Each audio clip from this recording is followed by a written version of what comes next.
अस्सलाम वालेकुम गाइस, आज हम सीखेंगे ओवरफ्लो एंड अंडरफ्लो का कंसेप्ट। तो सबसे पहले एक वेरिएबल डिक्लेयर करता हूँ। डाटा टाइप मैंने रखी शॉर्ट, वेरिएबल के नेम रखते हैं x इक्वल टू 326767। तो गाइस ये जहन में रखें, हर डाटा टाइप की एक मैक्स वैल्यू होती है। क्या होती है? Maximum value. अगर हम मैक्सिमम वैल्यू से बड़ी वैल्यू उस डाटा टाइप को असाइन करेंगे तो ओवरफ्लो होगा। एक बात। दूसरी बात, हर डाटा टाइप की मिनिमम वैल्यू होती है। अगर हम लोग उस मिनिमम वैल्यू से स्मॉलर वैल्यू देंगे तो होगी अंडरफ्लो। मैं अभी इस फंडे को समझाता हूँ। ठीक है, मैंने एक वेरिएबल ली x, data type short, value मैंने असाइन कर दी। अब मैं करता हूँ प्रिंट एफ। आपको पता है प्रिंट एफ दो आर्गुमेंट लेता है, एक इन्वर्टेड कॉमर्स वाले और कॉमा के बाद एक हम लेते हैं वेरिएबल वाला। और गाइस हम यहाँ पे लगाते हैं सेमीकोलन। और आपको पता है इंटीजर के लिए हम फॉर्मेट स्पेसिफायर इस्तेमाल करते हैं परसेंटेज डी। तो चलिए मैं इस प्रोग्राम को रन करता हूँ। तो गाइस आपको पता है जो वैल्यू मैंने असाइन की थी वही वैल्यू मुझे डिस्प्ले हो रही है। मैं इसको मजीद जो है ना एक्सप्लेन कर सकता हूँ। वैल्यू ऑफ x इज, तो आपको पता है इन्वर्टेड कॉमर्स में जो भी लिखेंगे ना एज इट इज आ जाएगा, सिवाय फॉर्मेट स्पेसिफायर के, और उसका साइन होता है परसेंटेज। इसके अलावा मैं जो भी लिखूंगा, चलिए मैं देखता हूँ, मैं रन करता हूँ तो देखिए मुझे आउटपुट में वैल्यू मिल चुकी है। अब यहाँ पे मैं कुछ भी बला बला बला बला लिख देता हूँ, एज इट इज मुझे आउटपुट मिल जाएगी। अगेन ये फंडा समझ लें, इन्वर्टेड कॉमर्स में जो भी आप लिखेंगे वो आपको एज इट इज मिल जाएगा। एक बात होगी। अब मैं वापस आता हूँ अपने ओवरफ्लो की तरफ। तो अब ये मैक्स वैल्यू है, शॉर्ट डाटा टाइप की है गाइस, क्या है? Max value. अगर मैं 68 करता हूँ 68, तो अब यहां पे आपको 68 नहीं मिलने वाला। अब जरा देखिएगा, ये देखना क्या मिल रही है, माइनस में। वैल्यू कौन सी चलेगी? माइनस में। लेट्स से अगर मैं यहाँ पे 69 करता हूँ तो वैल्यू कौन सी चलेगी? मजीद माइनस में चलेगी है। तो होता यह है कि जब लेट्स से इसकी रेंज थी, अगेन मैं यहाँ पे वापस आता हूँ, इसकी रेंज थी 67 तक एज इट इज आ रही है। जैसे ही मैं ओवरफ्लो करूंगा तो ये मिनिमम वैल्यू, अब इसी डाटा टाइप की जो मिनिमम वैल्यू है मैं आपको दिखाता हूँ वो कौन सी है। ये मैं वाई पे लेता हूँ और गाइस इस डाटा टाइप की मिनिमम वैल्यू ये है माइनस, और ये 68। बात समझ रहे हैं? शॉर्ट डाटा टाइप की ये मैक्सिमम वैल्यू है, ये मिनिमम वैल्यू है।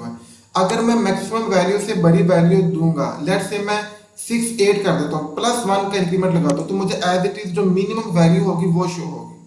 ठीक है, जैसे मैंने अभी, चलिए मैं इसको ऐसे करता हूँ, x इक्वल टू x+1। आप ऐसे भी कर सकते हैं, यानी कि मैंने बोला x में जो भी है उसमें +1 का क्या कर दो, इंक्रीमेंट कर दो।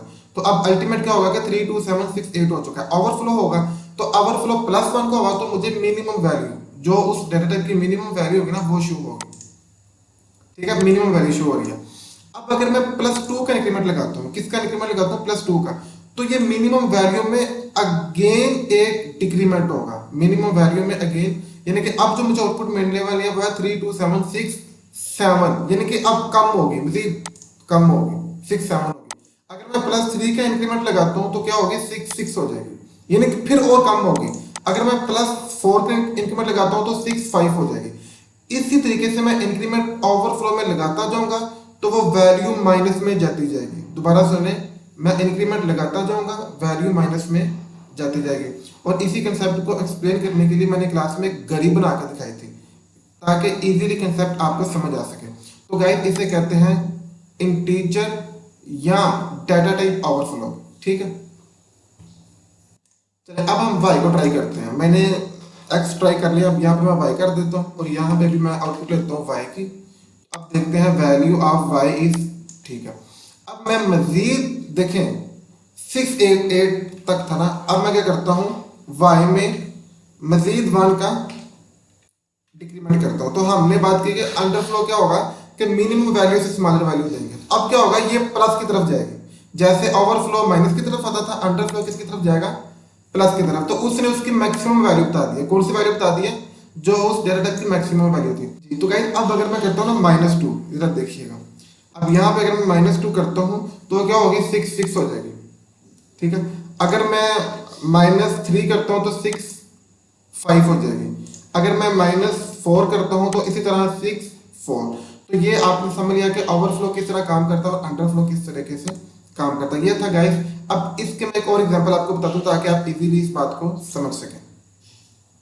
लेट्स से मैंने x में एक वैल्यू दी 100, ठीक है, और y पे मैंने वैल्यू दी 1000, और मैं एक नया वेरिएबल लेता हूँ शॉर्ट डाटा टाइप का, जिसमें मैं करता हूँ शॉर्ट v, और हम करते हैं x मल्टीप्लाई y। और अब आपको भी पता है, और यहाँ पे मैं करता हूँ वैल्यू ऑफ v इज, और यहाँ पे गाइस मैं कर देता हूँ c। तो अब आपको पता है अगर 100 को मल्टीप्लाई करें 1000 से तो 1 लाख आंसर आता है। लेकिन इंटीजर ये जो शॉर्ट डाटा टाइप है ना, इसकी रेंज 32,000 समथिंग है। तो अब ओवरफ्लो हो जाएगा, तो इसका मतलब है कि आपको आंसर में 1 लाख नहीं आएगा, पता नहीं क्या आएगा। ये देख रहे ओवरफ्लो जो है ना वो हो चुका है। ओवरफ्लो में वैल्यू क्या आएगी आपकी, माइनस वाली आएगी। तो इस तरीके से भी ओवरफ्लो हो सकता है, इसको हम अवॉइड करते हैं। समझ इस चीज को कि मैंने x में वैल्यू 100, y को 1000, अगर मल्टीप्लाई होगा तो 1 लाख आएगा। इसका मतलब है कि इसकी रेंज से बात बाई हो चुकी है। तो ऐसी वैल्यू के लिए फिर मैं यूज करूंगा इंटीजर या लॉग, जो कि बड़ी वैल्यू को मैनेज कर सके।